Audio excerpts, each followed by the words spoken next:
Have the gavel tonight, but we're going to go ahead and call the this meeting of the 437 Board of Education to order.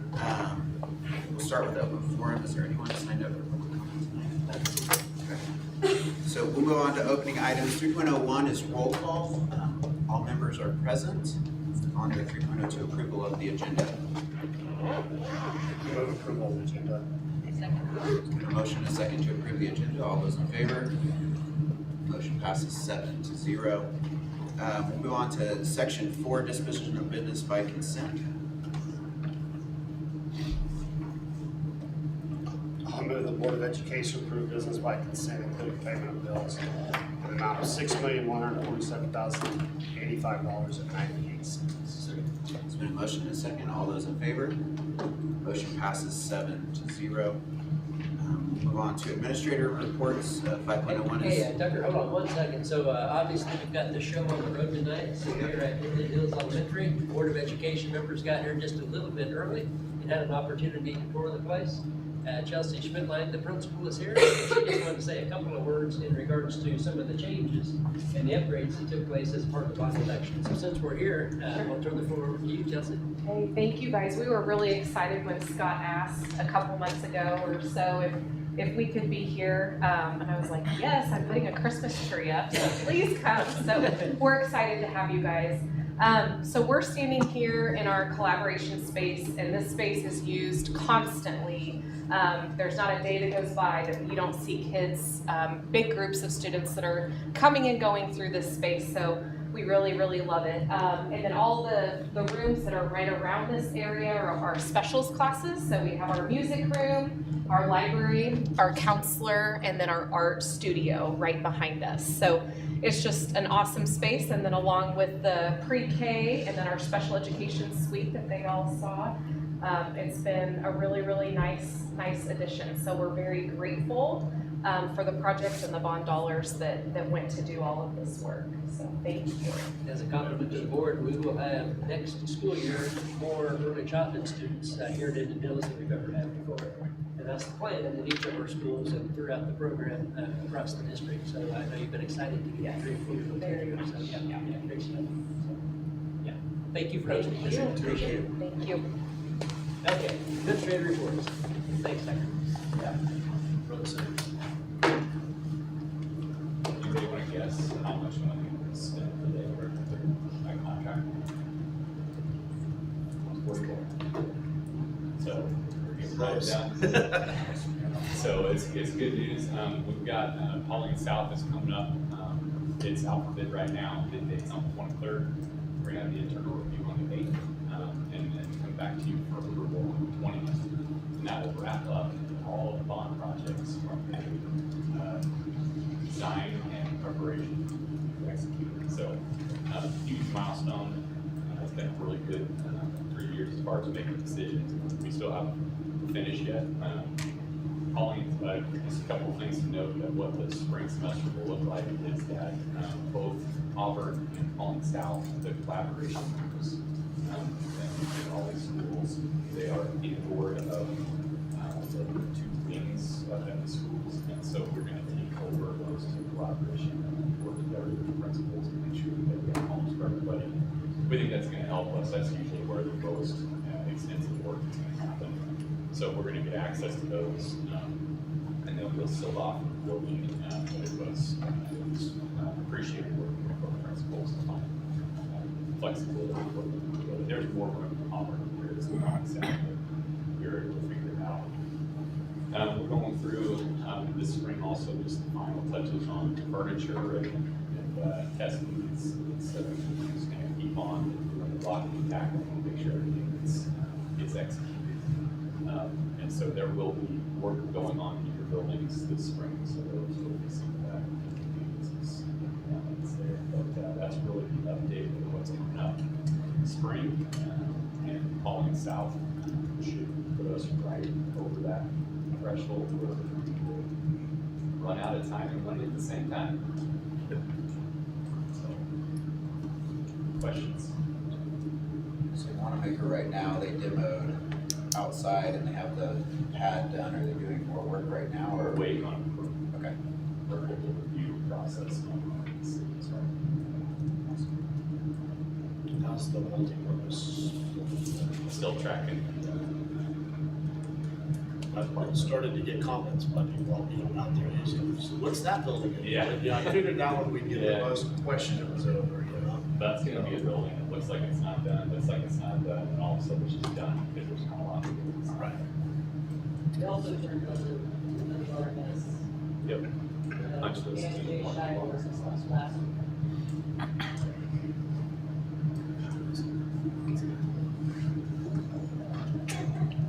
Any other questions or comments? Thank All right, thanks, Tucker.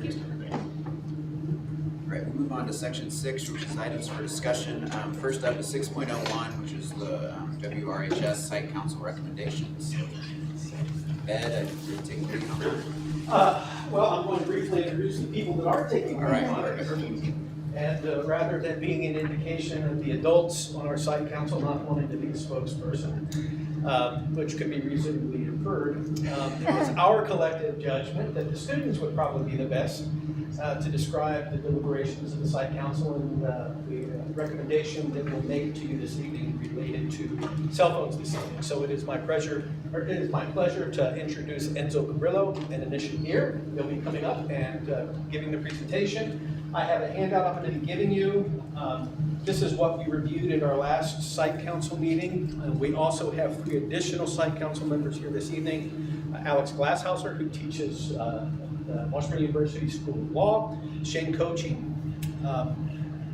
who is a longtime member of our site council, and Sam Almorani, and we're happy to have them here as well this evening. So this is the document that we were working off of. It summarizes some parent and student feedback that we received when we floated the surveys last year. So I wanted you to have a copy of that.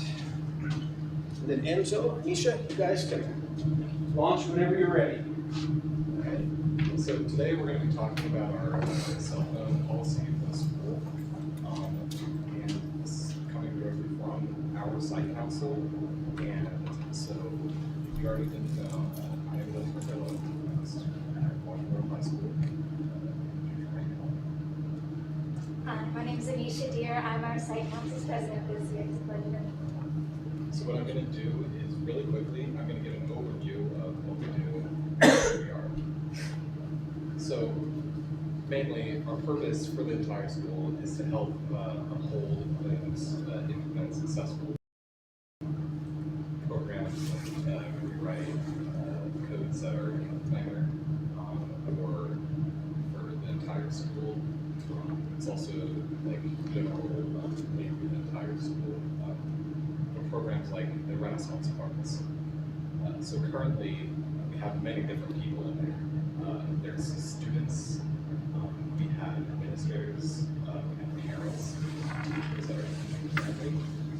This allows for greatly widened view. So we're not just focusing on what the administrators believe or what the teachers believe is best for the entire school. We actually have a preference that's discussed between everyone. We hold meetings typically once a month. What we aim for is a few hours. It'll go over pretty easy. So what we do is, so far, a few examples of things that we've done is we've successfully implemented the feature to the Renaissance card that if you're a student taking rigorous classes, and for example, you're an all-A student, if your GPA sits at a 4.5, really high up, it's all A's, and you get 1B, you get down to the next level of Renaissance. Some knows. Disheartening. So we came together and we were able to formulate an idea to say, hey, GPAs are now weighted Renaissance cards to further that. We also developed our definition of AI in the planner, which would help with problems in the school, like dealing with how to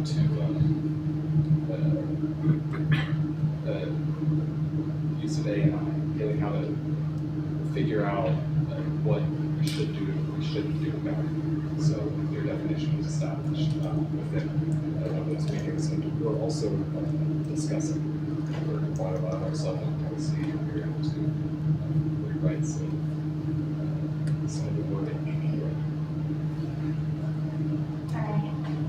So our first idea and topic of cell phone use first came up in 2024 and 2025. Along with this topic came up with the use of artificial intelligence, middle school to high school transition. But our main one, which continued on to this year, was our use of cell phones in schools. As you know, many states have already began putting on their cell phone bans within schools, whether it be using pockets in order to lock cell phones out, or keeping a policy which remains cell phones in lockers. We brought the cell phone topic up because we felt that our cell phone policy was too lax. As many states had been returning to a policy which banned cell phones, ours had not quite been there, as cell phones were becoming a distraction for students rather than an educational tool. This is the Blue Ribbon Task Force, which is the policy that is recommended by Kansas. It states that it recommends a policy of a bell-to-bell schedule, and it recommends for students to store personal electronics in a self-secure device where students are inaccessible to them during the school day. It also states that students and parents should have a source of communication that is not through just their personal electrical devices in case of emergencies or transportation costs. As seen on the presentation, 35 states have enacted laws ranging from full bans during school days to instructions during instructional time. As times are changing, we must also change our structures. The Blue Ribbon Task Force in July of 2024 focused on the use of personal devices during school. While our policy mostly aims to manage the use of cell phones during instructional time, the Blue Ribbon Task Force also focused on mental health policies and parent oversight over district-owned devices, whether or not cell phones are truly damaging our own kids' brains. Within our cell phone policy last year, Mike Steiner, a member of our council, surveyed about 85 faculty in WRHS, Washburn Old High School. He found 81% of parents and of faculty reported that they see students using cell phones daily within their class, not for instructional use. Many faculty supported the idea of some level of restriction, which is already implemented in our current policy. However, our current policy was too ambiguous, stating that it was up to the teacher in order if the cell phone was truly a distraction. Our current policy, that will be at the end of this presentation, states that any use of a cell phone during instructional time is a distraction that could be written up. Our legal landscape, which will also be talked about by our dear Mr. Glasshauser, which will be talked about later in this presentation.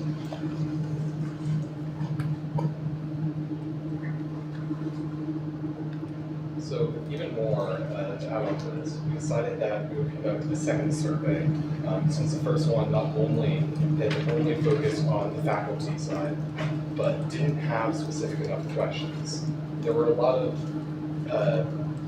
extras to questions when you would answer them. They would say, well, yes, but, and then give an answer that contradicts what their original opinion was. So, according to this, we polled 382 students and 462 parents. And there's a clear discrepancy that comes from this. So first off, right off the bat, is you can see that 84% of parents thought that the cell phones were a concern. And students saw that, 47% of students saw that they were not really concerned with the phones at all during instruction times. And moreover, the policy currently does completely allow lunch and passing period, and it seems that many agree with the current standard of it, but some still oppose the ban if it were to be. parents, they've been really supportive of the ban for some sort of rule to take away cell phones from students during instructional times.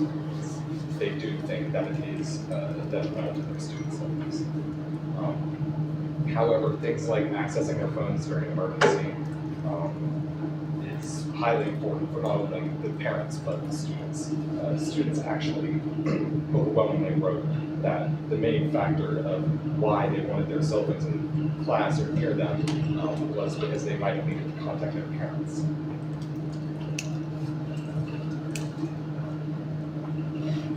So this is our current electronic signaling device policy and its revisions. You can see this, I'm sure, on the first page of your booklet.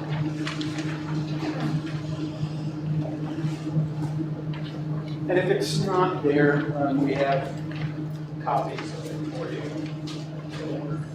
Something's kind of color coded here. So the red font would represent new language policy, and crossed out language is the language we are recommending that we eliminate from the current policy.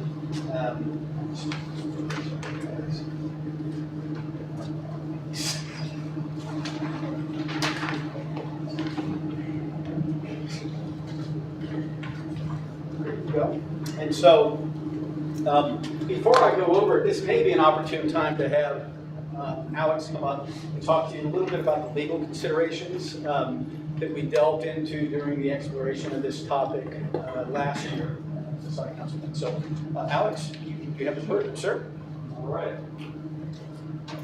Well, thank you. As I guess you heard from Mr. Raines before, I'm a law professor at Washburn, but I want to stress I'm an academic now, not a practitioner, so I'm not giving legal advice to the board, and I haven't given legal advice to the Site Council, but I've offered some perspectives from the academic world. So I discussed with the Site Council, there was an ABA Journal article, American Bar Association Journal article, titled, "Hold the Phone, K-12 School Electronic Device Policies Must Be Carefully Considered," lawyers say. And we talked about the reasons that policies need to be carefully considered, such as there are disability accommodations that have some students have particular needs for access to their cell phones, and there are also concerns about parents in emergencies wanting to make sure they have contact with their students and for potentially suing districts for negligence and that sort of thing.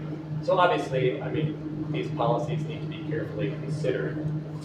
And as you know, there are approaches all over the map, from statewide, legislatively enacted rules, to district by district, to school by school. But I just looked at a study in the Journal of the American Medical Association that came out in October that said 96% of schools now, one way or another, are under the effect of some policy. And roughly speaking, according to this nationwide study, about a quarter of the schools are extremely restrictive, meaning no cell phones whatsoever while school is in session. About a quarter, on the other end, allow teacher discretion whenever they see fit to allow students to use cell phones. And then the middle half is basically no phones during class time, but during non-class times, students may access their phones. And obviously the policies are all slightly different, but the proposal here would essentially put us in that middle area. So I just wanted to offer those thoughts, but really it's with the students who have come up with, they've been the driving force here in figuring out how we should move forward. Shane, Sam, two of you have anything to offer, add? Okay, thanks again for being here. So I will go over what we're recommending to you in terms of policy revisions. If you have questions, please let us know. Happy to answer them. I won't read for you or go over the things that are going to stay the same. So largely in terms of the handout that I gave you, the first paragraph, electronic signaling devices, and the first bulleted paragraph that starts with students may possess or use personal electronic signaling devices, etc. That's current language. I'm recommending that it stays in. So from there, things begin to change, and starting with the second bulleted item, the language would read electronic signaling devices, including wired and wireless paired audio output accessories, clarifying what those are, headphones and earbuds, etc., shall be turned off and kept out of sight during class time or at any other time as directed by a school district employee, except when administration has granted a limited written waiver in advance for specific educational purposes or other extraordinary circumstances. Right now, the flexibility in the policy allows teachers to decide whether or not they should be out for educational purposes during class. And so we're eliminating that language. Continuing on, this prohibition extends to the use of devices and accessories while on any pass during instructional time.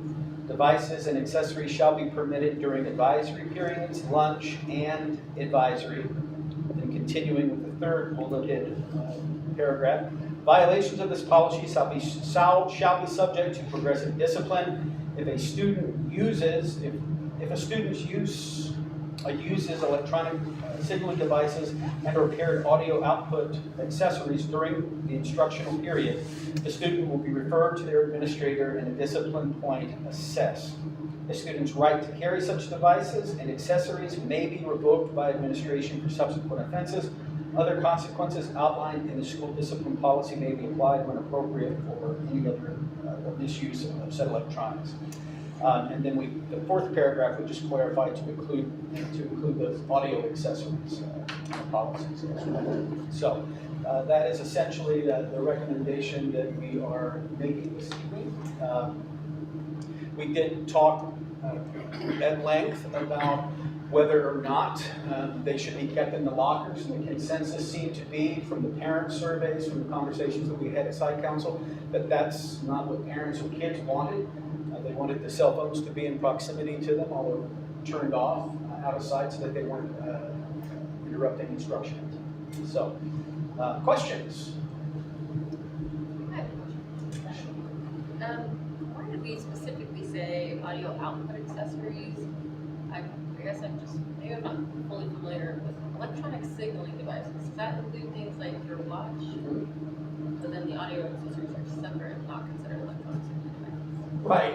So the ear pods, Yeah. things that connect to what we would consider to be the electronic devices is what we're addressing. Okay, I guess I was just roundabout way of asking. So watches and other things like that are considered part of this policy? Yes, they sure are. Part of the policy language is also anticipating what objections may be when you have somebody sitting in front of you and you're saying you violated the policy. Well, the policy says electronic signaling devices, these are ear pods. So we tried to be as forward thinking as we could in developing that policy. Mr. Raines, just a question on advisory.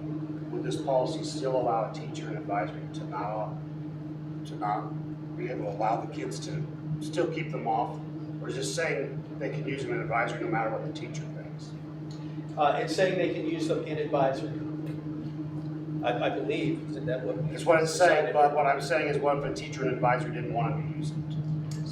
I think, Because the way I read the policy, we're taking all the discretion away from the teacher Right. all the time throughout the day. right. So the only question I have is on advisory, because that's where they would still have contact with a teacher. Can a teacher tell them they can't use it in advisory?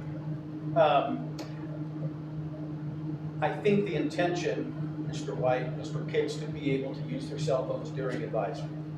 Now, there's some clarifications that are needed. There are 2 days a week where kids could conceivably use their cell phones, Mondays and Fridays. Thursdays are club days, they could use them there, but generally on those days, on Thursdays, kids are in clubs, they're circulating around the building anyway. Wednesdays, we don't have advisory because we have early release, and Tuesdays are our Naviance kind of individual plans of study, learning activities that we do. And so on those Tuesdays, that would be considered instructional time, and they would not be able to use them during advisory on those Tuesdays. Mondays, Fridays, they could, and Thursdays conceivably. Am I misrepresenting what we talked about at all? Go ahead. So advisory was heavily talked about during our discussion.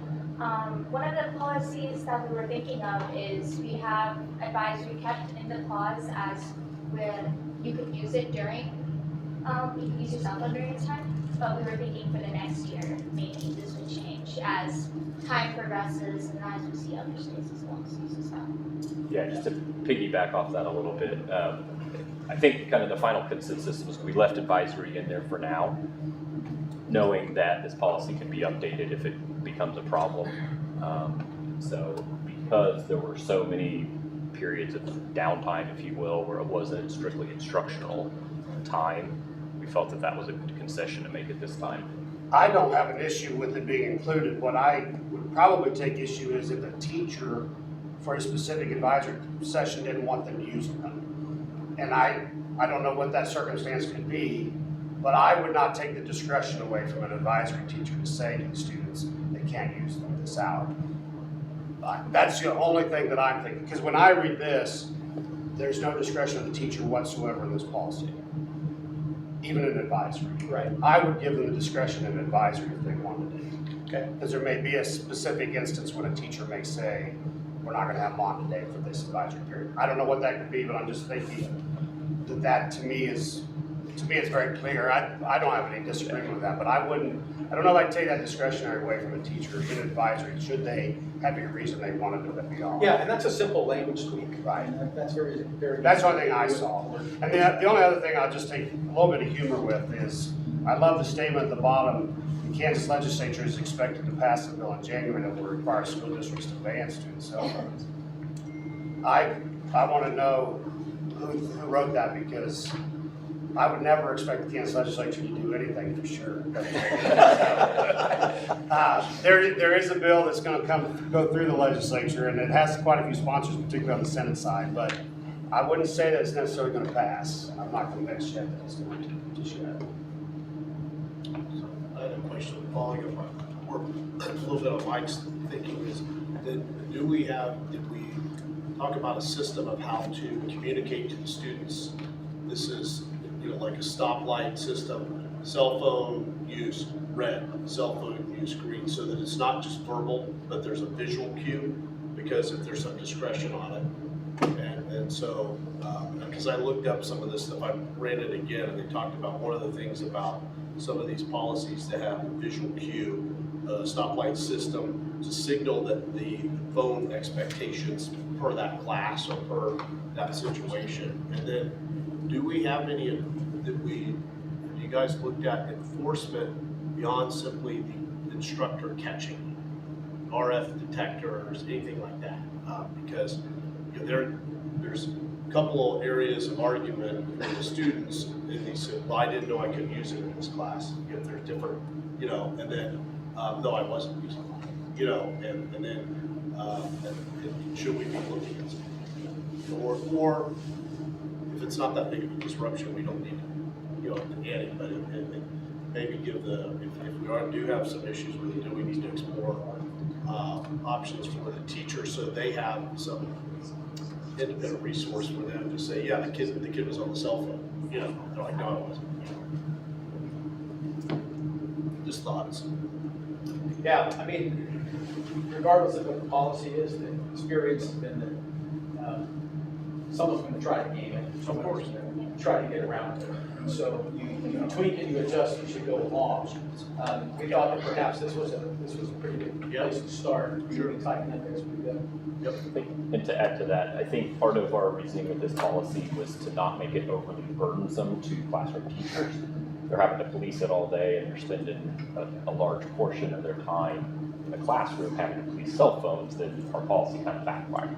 Right. So being able to visually see if it's out or a distraction and being able to put it away or have disciplinary policy. I think we briefly looked at some other options. We looked at the pouches that we could have put in there, and ultimately kind of moved away from that for the policy. Because of what we saw in parent data that we gathered and what the kids were telling us. For example, when my kids were going through high school, the phones still had a keyboard, and the kids learned how to text without looking. So they'd have their hands in their pockets, you wouldn't see it, but they're busy texting each other. Now they'd still have to sneak it out and see what was back and forth. And like you said, there's always somebody that can aim it. And that's why I feel like teachers have a lot of obligations, you know, that are beyond teaching now. And that's why I was like, well, do we need some clear signal so that they're not continually saying this is a no cell activity, or it is, whatever. You can do some sort of a visual cue to them. And then, not that we're here yet, we need to at some point think about, is there some detection and enforcement we should have? We can go, yeah, there were signals in the classroom. You know. Right, and we did try to make that as clear as possible in policy by saying that during instructional time, Yep. Which is the 47-minute class period, from the beginning of that until the end of it, cell phones should not be out. And if they are out, or the teacher notices that the kid's using it, then it's an automatic referral to the office, because we didn't want the teachers to be in the position of having to remember, oh, I gave a warning to that Nick Williams kid, you know, last week. Probably several more. And he didn't learn. So I think a couple of things, I guess maybe just to keep in the back of our minds as we're discussing and a question too. So in my mind, if we're gonna make a policy change like this, it makes sense to do it for the beginning of next school year to give time to put everything in place. In my mind, it doesn't make sense to rush this to where we implement it and are trying to do this midstream. So that's just a thought, I guess, for the board and I guess to get your feedback on that. That would be my assumption, is that we would be looking for the start of next school year. It's, I agree with that completely. It's always good to give people an opportunity to hear something and be pleasant, to adjust to it, to know it's coming, and then to ramp up to it. Yeah. And then, sorry, go ahead. Especially since this is like an addiction for Yeah. children at this point. Like it's cell phone. This is Anisha's senior year. Yeah. You know, I don't like to deal with this, so. I Right put after it all you're in gone. the I do have a question on the pouches though. I'm just more curious from the parents and the students more than anything.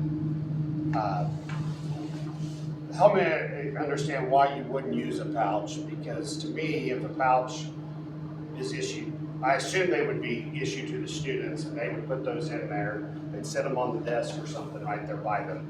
What's the thought why that would be a better, because to me then there's no gray area about whether somebody's on it, whether there's a signal coming into a watch.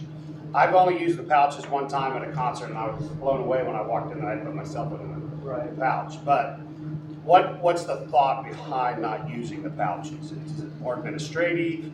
Was it cost factors? Or what kind of was the thought? So, I would say, let's just imagine there was a fire. These pouches are the ones we're talking about, which is like magnetic, and like the school has to like unlock them themselves. So basically, if students wanted to contact their parents in that short amount of time in an emergency, they would be unable to reach it. We just want to give students that safety and parents that safety as well. So I appreciate what you brought up as an example, because the first thing I would say is we shouldn't be worried about contacting our parents in a fire. We should be getting out of the building. Yeah. And outside the building, there should be those big devices to unlock those pouches. So I appreciate that. I really do want to hear from the parents too, because to me, this is the concept of, to me, you're taking away a lot of the gray area if they're in a pouch, in my opinion. But I just want to hear more about. So part of the discussion fell around some legal concerns to some degree of we're taking a piece of personal property away from students. I think there's ways you maybe could use the pouches if, like you said, on the desk. But that was one of the number one concerns of parents and students, was the ability to contact each other in cases of emergencies. And so with that in mind, still having it in a backpack or something where you can have it on you and be able to access it in a state of emergency. It's kind of where we leaned away from the pouches. I think even aside from emergencies, there's efficiency in not having it in a pouch and coming in and out of the pouch all day long if you're in passing period or whenever, or you're in advisory. It's certainly simpler for everyone not to have to mess around with pouches, although sure there's a trade-off between the lack of the black and white certainty, as you're pointing out. There's trade-offs in all this. To add on to that, the pouches allow for a lot more innovation. Students can not only bring like a dummy phone, put it in a pouch, and then have their actual phone to use in class, and now the teacher has no clue about it. It's a lot easier to take that phone out. Also, the magnets that are used, you can buy a magnet that will unlock them, just off of anywhere, and then you can give it to other students. And then there's also some just natural light. If you hit it hard enough, or if you wiggle it enough, it might just pop open and then you can grab your phone. There's enough methods of evasion that the pouches aren't truly secure for the phone itself.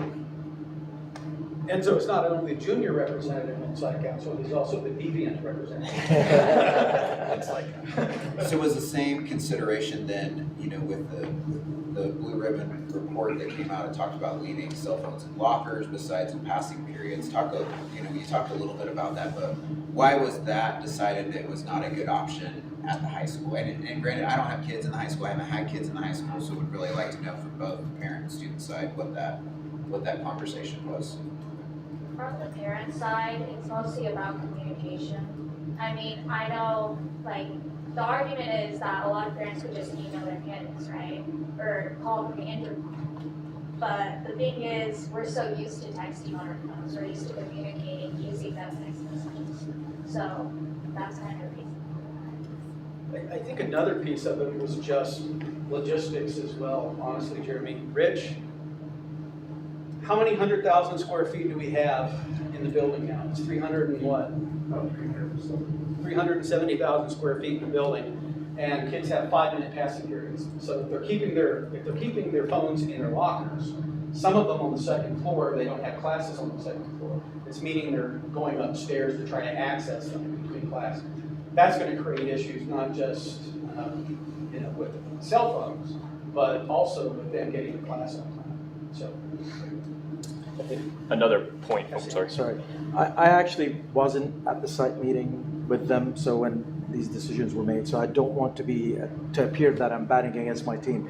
But is there a possibility of actually having these cubbies that are RF protected, and the students come in and they just place their phone in a cubby, and then it's there within a reachable, quick kind of, if an emergency happens, they can run to it, get it. But then it's still, the teacher can see where it is, the students can see where it is, and it's within a reasonable distance, but it's still out of reach with respect to actually using it. So that might be an option, and it's not locked or anything, it's just there, it's just that you can't get to it. So I'm pretty sure, Leslie, if you would correct me on this, we do, or any cell phones that are stored away in cubbies would need to be secured safely. I'm not sure the actual wording used, but. I mean, I'm not, again, giving legal advice, but certainly there's that concern. There's that concern about what would happen to students' personal property if it's not in their backpacks or somewhere where they're in control of that area. Yeah, so not only would, unfortunately, like a lock have to be placed on it, but the container would have to be secure. This kind of follows up with the locker point as well. Lockers might not be totally secure for some students. It's a lot easier for kids to, accidentally get out of the locker code or watch others do it, maybe just ask if the locker is open. It can be a little difficult to say that now lockers are phone storage, so phone storages that will also need to be secured. Yeah, my mom sister that's at the high school right now, and my mom had a similar argument where she goes, well, you know, her locker's nowhere near, she doesn't even go to her locker throughout the day, so she had to keep it in there. She'd never be able to text me. And, you know, obviously, when I was in high school, my phone wasn't my locker actually, because that was just the norm. I shouldn't hear that much then, but it's kind of like Anisha said, where now it's become such a normal, that's just the way things go, that I think parents are much more attached to the idea of consistently being able to reach their child throughout the day.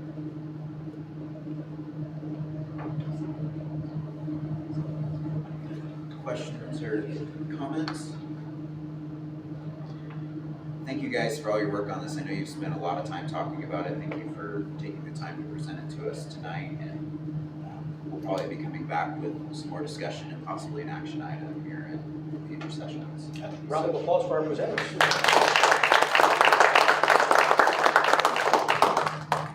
Thank you.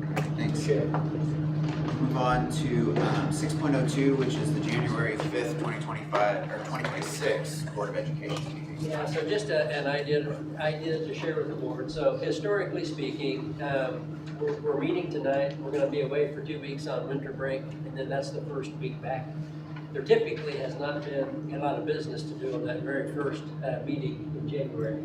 As a Board of Education, you have a pretty heavy lift in front of you with time and additional board meetings because of the superintendent search that you're leading and facilitating. So you're going to have more time away from home. So a thought, or maybe even a suggestion, is that could be one more night that you have with your family and at home, as opposed to coming here and having a 10, 15-minute meeting and then going back home. If you want to have the meeting, not a problem at all. If you're thinking that if it's not probably going to be necessary, it's just a way to give some time back. We can call that a holiday gift for you. That's something you choose. I talked to Jeremy about it, and so we can set this one on the agenda. It's your decision, whatever you choose, but it's completely fine. You can get some on it. It'll come back as an action item. If you choose to take that action item, all we'll do is just put it on the website and say we're not meeting on January 5th. If you choose to keep it status quo, no changes necessary. So my only, not really hesitation, but one to, I guess maybe, Michael, I know that would be your last meeting on the board would be January 5th, which would make tonight your last meeting, so Lucky you guys, tonight's the last one. So just wanted to make sure that everyone knew that would be going on if we decide to cancel that, so. Any other discussion or conversation around that? All right, then we'll move on to 7.01, which is the January 5th, 2026 Board of Education meeting. So if there is no further discussion, would entertain any motion. I'll make a motion to cancel the January 2026. The date is wrong in the agenda. It's January 5th, 2026. Not 2020. Board of Still Education 25, meeting. yeah, our apologies. Second. There's been a motion and a second. All those in favor? Motion passes 7-0. Yeah, Jeremy, before you go to the next item, one thing I do want to mention, Michael, this being your last meeting, so it's hard to think that it's been 8 years ago. But when you came on the board, we had some early conversations about some visioning across our school communities, some things that we can do to make our school district better, in particular, some of our facilities better than they were the day in which you came. And so I just wanted to say thank you for your leadership and guidance over the last 8 years. You leaned in on things with the bond election. You leaned in on making our facilities the best that they possibly can be, as well as many other things. But it's kind of interesting tonight we're sitting here where your kids used to go to school, and there's a brand new room that didn't exist then. And a lot of that is because of the advocacy that you had, and not only on the board, but also voters in our school community. So our district will forever be grateful for that. So sincerely, thank you. Is this the final time you want me to say a few words? No, I just want to say that was the whole reason I ran for the school board at the time. I knew our district needed to do a bond issue and needed to do things like this.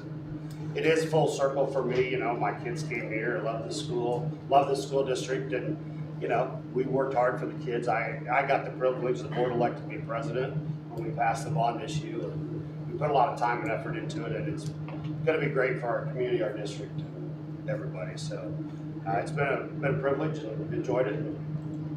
I will miss it, parts of it maybe. You know, I really appreciate the fact, I was on the site council before I got on the board, and seeing the students here tonight, I think it's great when students bring forth initiatives like cell phone policies. I think it's something that we probably should have been thinking about sooner, and I appreciate all the time and effort and parents who put their time into it. So yeah, no, it's been great, and wish everybody well, and I might look you up on the internet occasionally when I'm not busy, and it's been fun. Thank you. Thank you, sir. Move on to communications, just a quick superintendent search update. So the job has been posted on the various job boards and applications are starting to come in. There are going to be focus groups that are happening that we've worked with HYA to develop. Those will start January 12th, 13th, and 14th. If you go to the USD437.net website and click the top news item, superintendent search, we have a page there that documents everything that's following up. So we'll be reaching out to various groups over the next few weeks to make sure that everyone knows about when those groups are getting together, the focus groups are getting together to be able to sit down and really discuss the details as we get into kind of the thick of the search here after the holiday season. So that's the quick update. And at this time, the chair would move that we go into executive session at 7:18 p.m. to discuss students pursuant to the exception relating to the actions adversely or favorably affecting a student under coma, to discuss personnel matters pursuant to the exception of non-elected personnel under coma, and to discuss budget pursuant to the exception for employer-employee negotiations under coma. For 15 minutes, the open meeting will resume in the boardroom. Please, somebody help me here. At 7:33. Second. There's been a motion and a second. All those in favor? Motion passes 7-0. We're in executive session. Just so you all know.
We are back in open session after being in executive session. I didn't have any questions.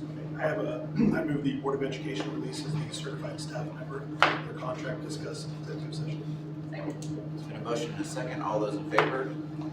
Motion passes 7-0. Motion to adjourn. There's been a motion to adjourn and a second. All those in favor? Motion passes 7-0. We are adjourned.